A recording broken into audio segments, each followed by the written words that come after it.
At dahil alam na natin kung paano gumawa o mag-create ng table of contents, ngayon naman ay ituturo ko kung paano tayo makakapag-create ng list of figures and table gamit pa rin ang Microsoft Word. Sa ating tutorial ngayon, ito ang gagamitin nating example ng document. Ang una kong kailangan gawin ay mag-insert ng blank document. Pumunta tayo sa insert, then click blank page. Dito sa ating in-insert na blank page, dito natin ilalagay ang list of figures at list of tables.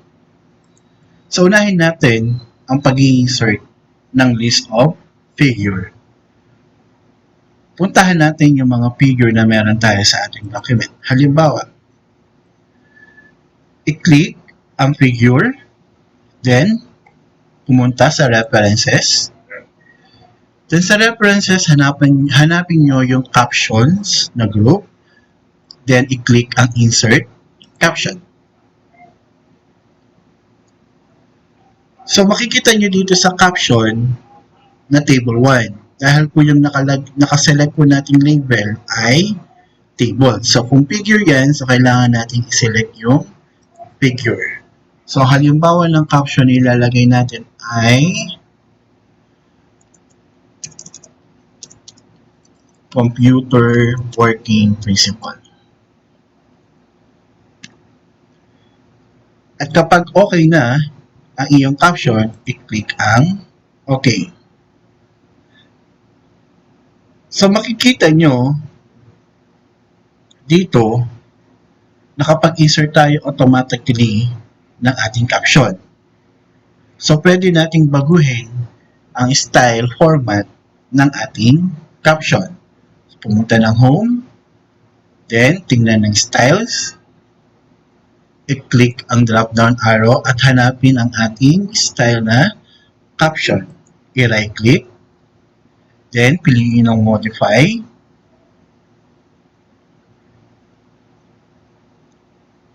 at kapag nag-load na ang modify style dialog box, piliin ang mga format na gusto mong i-apply sa iyong caption. Sa ating halimbawa ay Arial ang font style, font size is 11, naka-bold, hindi naka-italic, then ang font color niya, ang font color niya is naka-black.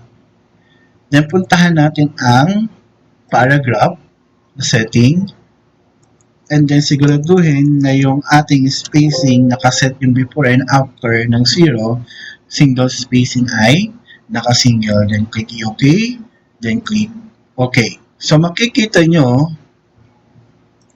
na yung ating caption ay nagbago ng format based sa sinet nating format. Then, humanap ulit tayo ng another figure. Okay, halimbawa, ito. Go to reference, i-click yung figure na lalagyan ng caption, insert caption.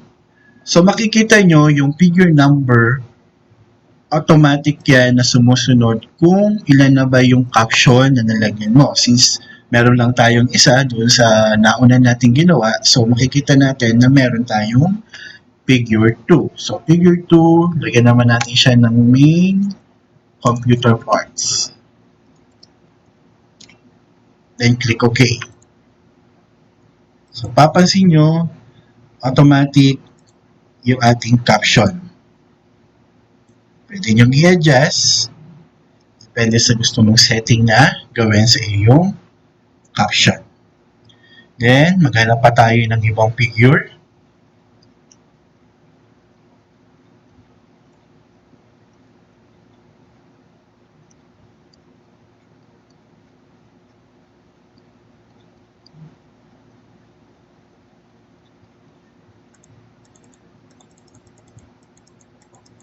Okay.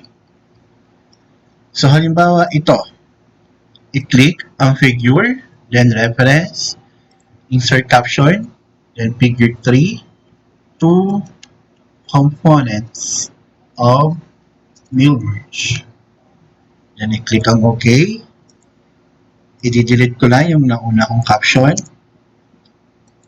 Then, isa-center natin ang ating caption.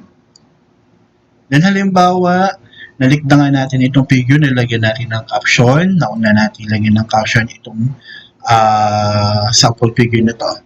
Then, click natin. Okay, figure 4. Lagyan natin siya ng label na mail merge recipient. Then, click OK. Then, kapag binalikan natin yung nakaligtaan nating figure, tingnan nyo mabuti kung ano ang mangyayari. Click Insert. Mapapansin nyo na yung caption niya ay sumunod pa rin dun sa nasa una niya. Okay? So, ang kagandahan sa ginagawa natin, hindi natin kailangang paltan yung mga figure number kung nakalimutan natin siyang lagyan kasi automatic na pinagsusunod-sunod ni Microsoft Word yung figure based kung sino yung mga naunang figure. So, halimbawa, ang caption natin dito ay sample letter. Then, yung kanina na figure 4, so automatic magiging figure 5.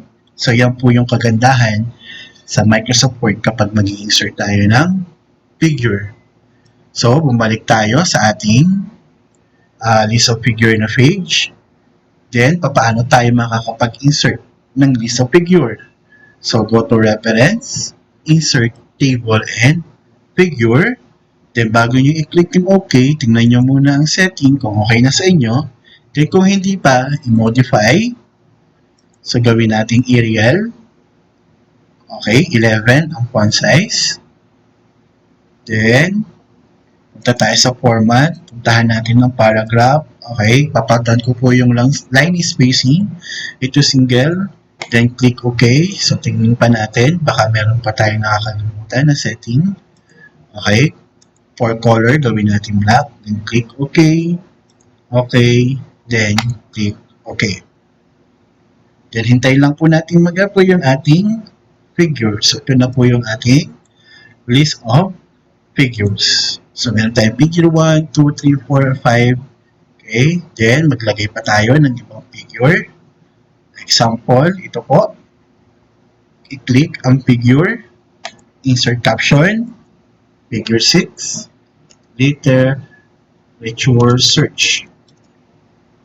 Click OK. Then, i-center po natin yung ating figure. Okay, lagyan po natin ito ng caption. Insert caption. So, figure 6 po. Kasi nag-adjust po yung nasa ilalim. So, magiging figure 7 na po siya. So, ito naman po, lagyan natin ng private groups. Click OK. Center lang po natin siya. Balik po tayo sa taas. I-click po ang ating list of figure. Then, update table. Then, update entire table. Then, click. Okay, so mapapansin nyo yung recently in-add po natin figure. So, ma-update na po sa ating list of figures. So, sa tables naman po, so same lang po yung process. Okay, maghanap lang po tayo ng sample table po sa ating sample document. Tingnan po natin kung meron tayong sample table na makikita. Sana po meron.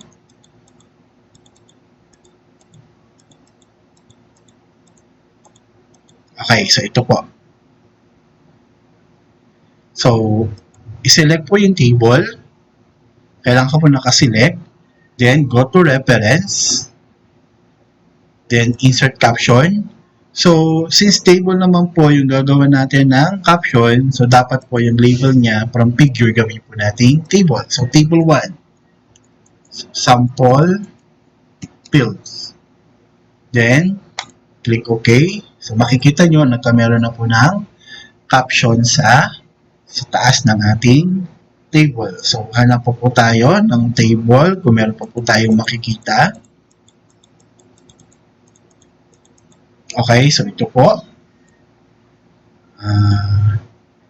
Select po ang table, then insert caption, table 2, sample survey. I-click po ang OK. I-center po natin yung caption. Bumalik po tayo sa ating list of table. Click reference, insert table. Tingnan nyo pong mabuti. Okay? Then, kung okay na po ang format, so actually, kung ano yung sinet natin for figures, yun din po yung magsaset nating format sa ating table. Then, click OK. So, yan po. So, ganyan po kadaling gumawa ng list of figures gamit ang Microsoft Word and ang gamit po ang Microsoft Word. So, kahit ano pong version ng Microsoft Word, 2019, 2013, 16, okay, if you have 2020, so pwede nyo pong gawin yung itunuro ko po ngayon kung paano kayo makakapag-insert ng figures at tables sa pinakamadaling paraan. So, yan po. So, sana po may natutunan kayo ulit sa aking tutorial. Huwag po kayong mag-alala, marami pa pong kasunod na tutorial. Sana po mag-subscribe kayo sa aking channel. I-click lang po ang subscribe button. Salamat po!